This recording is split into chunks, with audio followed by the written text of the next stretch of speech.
This is Nightly Business Report with Tyler Matheson and Sue Herrera. You've got deal. Verizon buys the company that introduced America to the internet, AOL.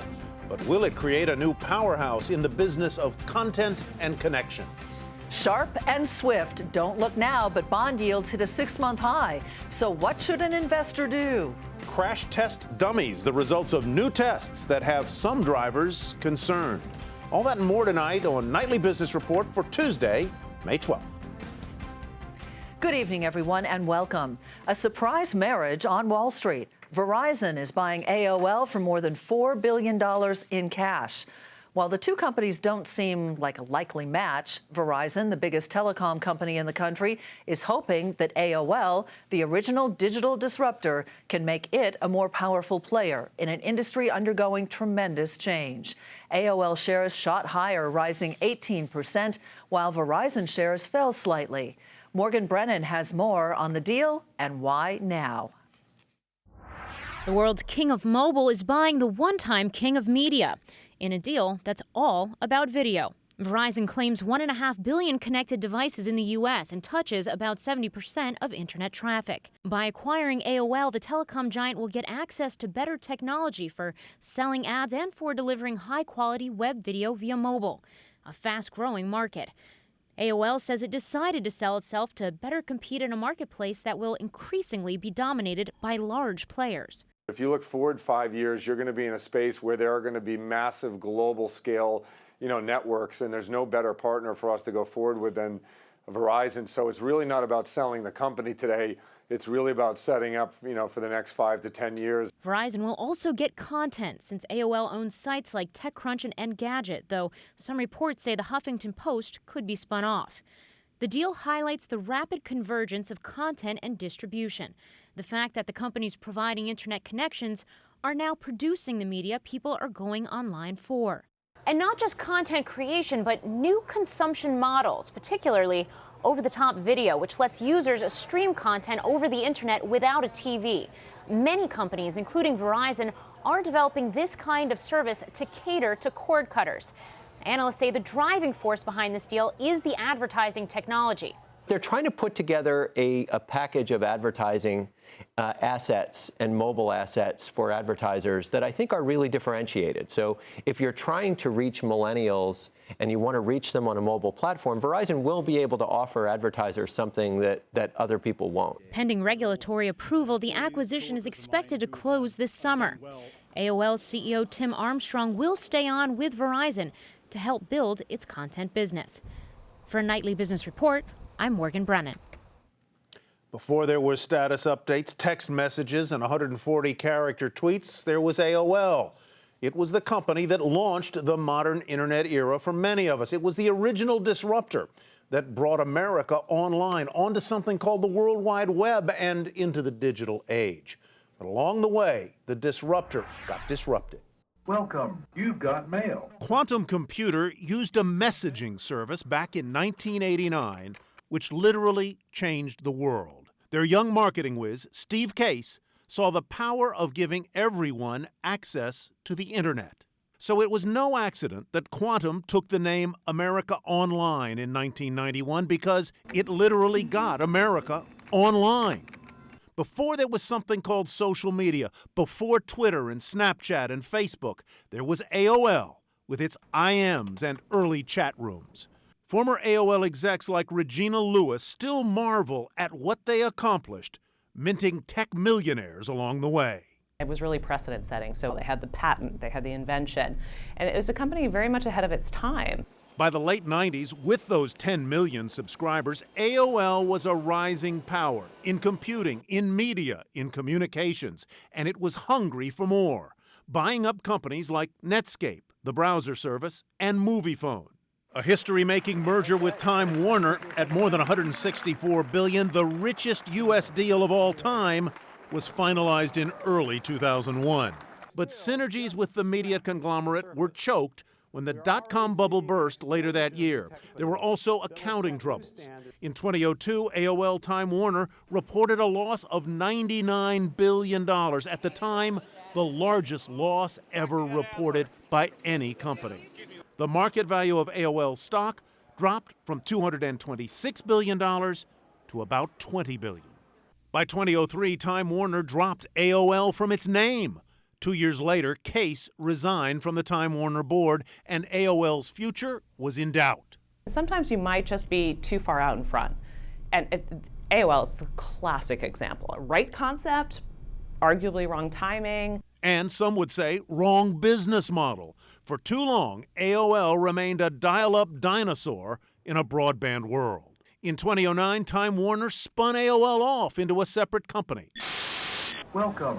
Can you hear me now? Now AOL is listening to Verizon's siren song. But this is a new AOL, reimagined under CEO Tim Armstrong. There's content like the Huffington Post, TechCrunch, and Engadget, but its real value seems to lie in using math, algorithms, to give advertisers a better bang for their buck, especially when it comes to mobile video.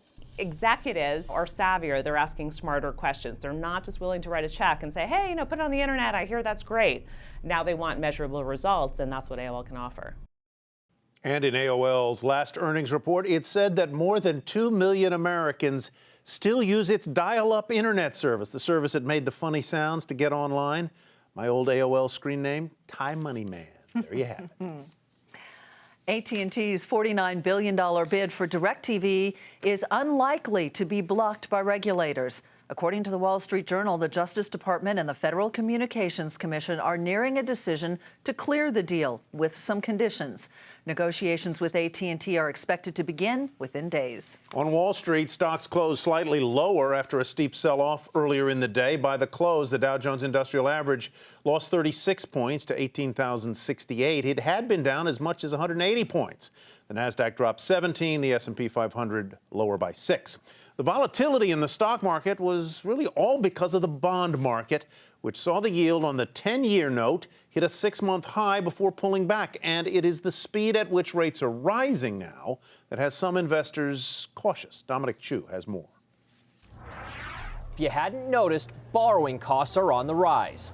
Many of those rates that consumers pay for access to credit are tied to the rates on U.S. government bonds, known as treasuries.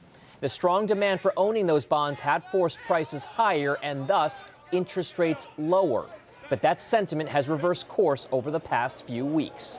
Interest rates have gone up recently, probably primarily because you've seen worries about U.S. economic growth going away. We had a poor result in the first quarter. Things are looking better, so interest rates reflect that. The other thing to keep in mind is oil prices are going up, and that also feeds through to interest rates, so that combination is what's pushed interest rates up recently. Bond prices fall and interest rates rise when there are better prospects for economic growth and higher inflation. That economic scenario makes bonds, which make fixed payments to investors, a less attractive investment. And some experts are advising their clients to look at certain parts of the stock market. Going back over the last 7 interest rate tightening cycles, dividend-paying stocks as a whole do tend to lag a little bit going into the period you might describe as Fed liftoff. But over the subsequent 12 and 24 months, a diversified portfolio of dividend-paying stocks actually has outperformed the broader markets. The sharp move higher in interest rates may be due for a bit of a breather, but there is a sense that it will maintain its upward momentum. We do think the trend is higher through the rest of the year, but probably, again, not as big a jump as we've seen recently. The U.S. Treasury bond market has a big influence on everything, from credit card rates all the way to home mortgage rates. So, even if the bond market isn't all that interesting to you, it may be worth it to keep at least one eye on it for the foreseeable future. For Nightly Business Report, I'm Dominic Chu. Well, that recent rise in bond yields might be spooking some investors, but our guest tonight has 3 reasons why you should keep calm and hold on to bonds. He is Bill Irving, bond portfolio manager at Fidelity Investments with $34 billion under management. Good to see you, Bill. Welcome. Sue, Tyler, thanks for having me. You know, it strikes me that perhaps this move in rates may be a longer-term trend that we're seeing established, but it's the trajectory, the speed with which these bond yields have been moving. Does that tend to pull back a little bit? Self-correct, I think, is one of the words that you used, or not? Yes, I mean, I would just preface my comments by saying that I'm certainly sympathetic to investors who are alarmed by the rout in the bond market, as it's been called, or the fact that the Fed's going to start raising interest rates soon. But as you point out, I can think of at least 3 reasons why investors should stay calm and maintain a balanced approach towards fixed income. First of all, many parts of the economy are very sensitive to interest rates, like the housing market. And so if interest rates rise too far too fast, that'll tend to be a depressing effect on the economy, which will tend to put downward pressure on interest rates and limit the rise. So yeah, that's an important limiting factor that I think will contain the rise in interest rates. So the rates tend to self-correct. Another point you make is that just like with stocks, you cannot time when rates are going to swing. Though this rate move has been all but telegraphed, Bill, forever.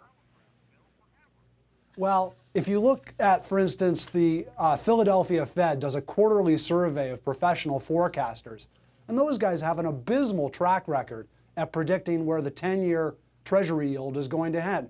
You can look at the time history going back to 2002, and consistently, quarter after quarter, they call for higher interest rates on the 10-year Treasury, and they have been consistently too bearish on bonds.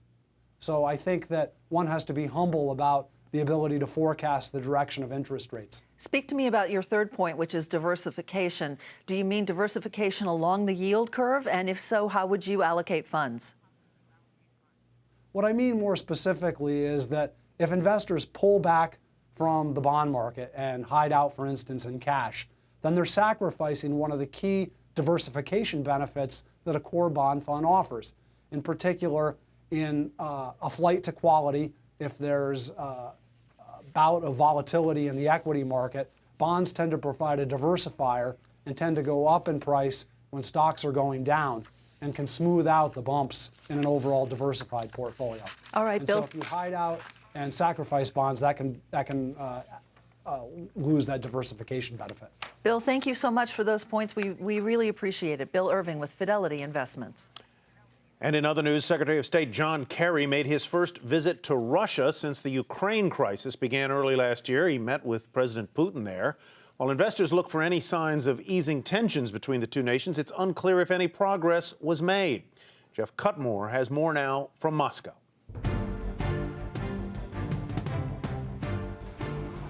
Expectations running into these meetings were relatively low. It is, after all, 2 years since the Secretary of State has met with any senior Russian leader. Now, there are a number of joint topics on the table that need progress. One Syria, one Iran and the ongoing negotiations over denuclearization, and of course, getting progress in Ukraine towards a political solution. The day began with a wreath-laying ceremony involving Lavrov and Kerry. They then went into 4 hours of talks. Those talks were followed by discussions between President Putin and the Secretary of State. At this point, it's difficult to tell whether any significant breakthrough has been made in thawing this chilly relationship. What we do know, as far as the Russians are concerned, any cooperation that is constructive can only be achieved if, as they say, the Americans treat them as equals. This is Jeff Cutmore for Nightly Business Report from Moscow. Still ahead, why a key legislative priority of the president was blocked today by his own party.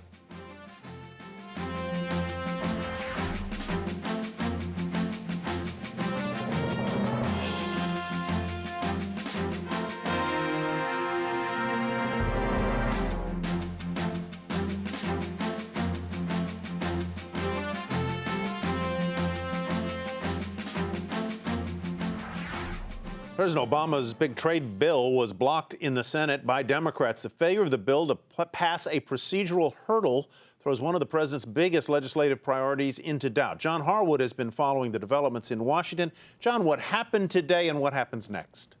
Well, Tyler, Democrats in the Senate are concerned that the trade deal that the president's trying to negotiate would be bad for workers, bad for the environment. The president, like Democratic President Bill Clinton before him, thinks they would be good for the country as a whole. Those Democrats held up consideration here.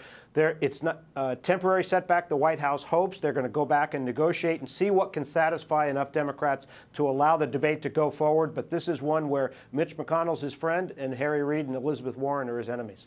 You know, John, a lot of this had to do with China and the perception that the administration was not being hard enough on China. That was the discussion coming up to this. How much of that factored into today's events, or has that been put by the wayside? It's very important. Democrats say that the trade deal ought to include provisions that crack down on currency manipulation. China is who they have in mind there. Of course, the trade promotion deal that they're seeking to pursue doesn't involve China at the moment, but nevertheless, they want to try to make that part of this law. The administration's argument is that China has already allowed the value of the yuan to rise and has been responsive to U.S. pressure, but this is something that's going to be part of the negotiations over the next few days. The administration is going to try to see if they can figure out something that will not put the administration in a bad position, but will satisfy enough of those members. Very quickly, best guess, will he get the votes or not? Yes, he will. All right, John Harwood. That was simple and quick. John Harwood in Washington. Thanks very much. The Insurance Institute for Highway Safety conducted some new crash tests that are raising questions about the safety of some of the most popular mid-sized SUVs. In fact, about half of the models put through a common collision did not fare well at all. Phil LeBeau has more.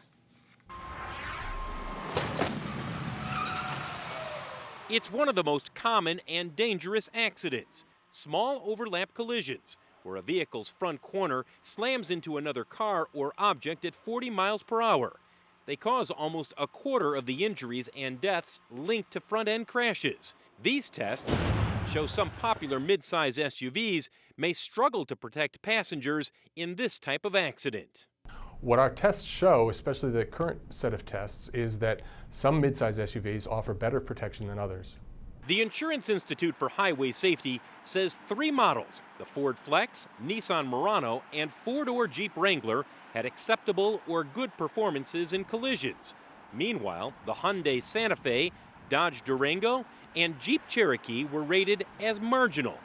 But one SUV, the Dodge Journey, got a poor rating, the lowest grade given by IIHS. What we're seeing for Dodge Chrysler brands is that when they are bringing out new designs, they're performing pretty well in our test, but these older designs that have been around for a few years aren't offering the highest level of safety in this type of crash. Despite this safety report, the Jeep brand is red hot. Sales are soaring thanks to fresh designs and low gas prices, making SUVs more attractive. When asked about the latest crash test, a spokesperson for Jeep's parent FCA USA said no single test determines overall real-world vehicle safety. Every FCA US vehicle meets or exceeds all applicable federal motor vehicle safety standards. Will these tests hurt Jeep's renewed popularity? Probably not. In recent years, there have been other quality and reliability reports that have ranked Jeep near the bottom of all auto brands. And yet, Jeep is coming off its best year ever for sales. Phil LeBeau, Nightly Business Report, Chicago. And to read more about the crash tests in mid-size SUVs, head to our website, nbr.com. Sale rumors sent shares of Paul Corp surging, and that is where we begin tonight's market focus. According to reports, the maker of filtration systems is near the end of an auction, which could see it sold for more than $10 billion. The potential buyers could include Danaher and Thermo Fisher Scientific. Shares of Paul Corp up $19 a share. That's about 19% at $118.62. More troubles for lumber liquidators. The flooring retailer is already facing lawsuits over investigations over allegations of high levels of formaldehyde in some of its laminated wood products. Now the company's insurance carriers are balking at paying coverage for the debacle. Shares fell 5% to $26.60. The Securities and Exchange Commission has announced fraud charges against the CEO and CFO of ITT Educational Services. The SEC says those two heads of the for-profit college concealed the poor performance of some student loans, which were guaranteed financially by the company from investors. Shares plunged 43% to finish at $2.27. And investors were getting a chance to react today to news that the Gap's same-store sales tumbled in April. The retailer saying the stronger dollar is hurting its revenue. Shares fell almost 4% to $38.36. This week is a big one for retailers and the consumer. Tomorrow, Macy's and J.C. report earnings. The government will also release retail sales figures for April, and while just a slight increase is expected, retailers are working hard to get consumers spending. And to do that, many are making a big bet on a new technology. Our Courtney Reagan has more. Shoppers may never even know what a beacon is, but retailers are betting big on the $5 hardware, hoping the technology will ultimately increase in-store sales and traffic. Macy's, Walmart, Marsh Supermarkets, and mall operator Simon Properties are among those experimenting with beacons and the integration into smartphone apps. So what is a beacon? It enables apps to be woken up. So think about an app that you might have on your phone. You've downloaded it, you took the time to download it, but you forget about it because it's on page 6 of your phone. This will allow brands, marketers to wake up their app and deliver a relevant, personalized message to you. The beacon can send a welcome message, reward consumers with points for shopping, send a reminder about something on a consumer's shopping list, or even coupons and promotions. And timing is everything. Beacons deliver messages with more geographic precision than other technologies, with the ability to send you a customized promotion for your favorite food while you're browsing the freezer aisle. So these same tactics we've used digitally for years, finally, offline retailers, brick and mortar retailers can use that same sorts of insight and big data to optimize in real time. A big balance retailers have to strike is pushing a personalized message to a shopper without pushing the privacy boundaries. I don't typically use coupons, but if it was in my phone, because I don't like carrying all the paper, I'd be way more likely to use something that was relevant to my shopping behaviors if it was electronic than in paper form any day. As long as you have the option whether you want to do it or you can opt out of it, I think that's definitely something that's interesting because it kind of will bring you to the mall and, allow you to know what deals are going on. Simon Property Group has nearly 5,000 beacons across 192 properties. The mall operator is still testing the technology and calls it potentially transformational. While the forecast for beacon-influenced sales is $4 billion this year, a report from BI Intelligence expects it to grow by a factor of 10 to $44 billion in 2016, potentially making a $5 beacon a game changer for brick and mortar retail. For Nightly Business Report, I'm Courtney Reagan. Coming up, the industry that is really feeling the heat as California's devastating drought rages on.